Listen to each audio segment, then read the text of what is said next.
सालों बाद जयपुर वाले चाचा जी का जब फोन बजा तो विकास को लगा अब इनका फोन क्यों आ रहा है। वो सीधा अपने पापा के पास गया और फोन उन्हें दे दिया।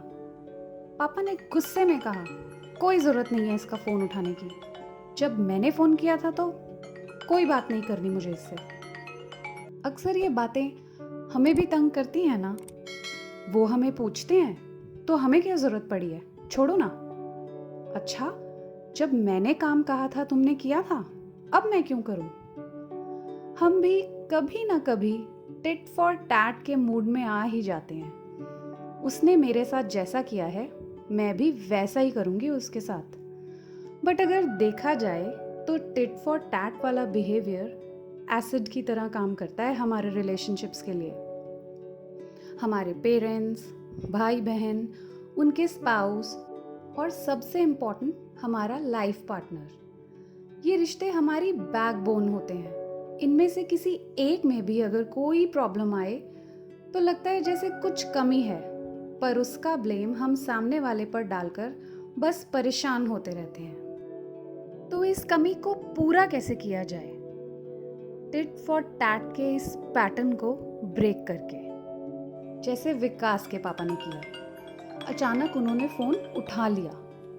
फ़ोन उठाने पर चाचा जी ने कहा, पैरी पैना भाई साहब, कैसे हैं आप सब? बहुत याद आ रही थी आपकी।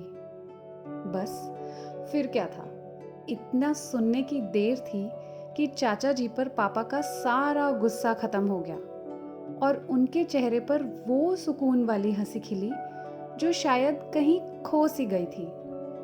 प्रॉब्लम जितनी भी बड़ी क्यों ना हो, सुलझती एक छोटी सी कोशिश से ही है। आप अपने आसपास ही देख लो, ये सब अक्सर हमारी जिंदगी में भी होता है। छोटी छोटी बातों में अपने आप को फंसाकर हम वो सुकून वाली हंसी कहीं खो देते हैं जो मेंटेन करनी इतनी भी मुश्किल नहीं है। कभी ये तो कभी वो, दूसरों का बिहेवियर कॉपी करने के चक्कर में हम अपनी ओरिजिनलिटी खो देते हैं। अगर लाइफ में हम दूसरों के कंफर्ट का ध्यान रखें बिना ये सोचे कि उन्होंने क्या किया था मेरे साथ, हम अपनी और अपनों की लाइफ को बहुत इजी बना सकते हैं। आपको पता है तेज टीवी से वो डिस्टर्ब होंगे तो धीरे देख लो। बेड पे गीला टॉवल अगर गुस्सा दिला सकता है तो सुखा दो ना उसे तार पर। चाहे प्रॉब्लम बड़ी हो या छोटी सी, सॉल्व तो छोटे छोटे स्टेप से ही होगी। और उन छोटे स्टेप्स की वेट मत करो, शुरुआत करो अभी। Believe me, it's in your hands only. Say no to tit for TET.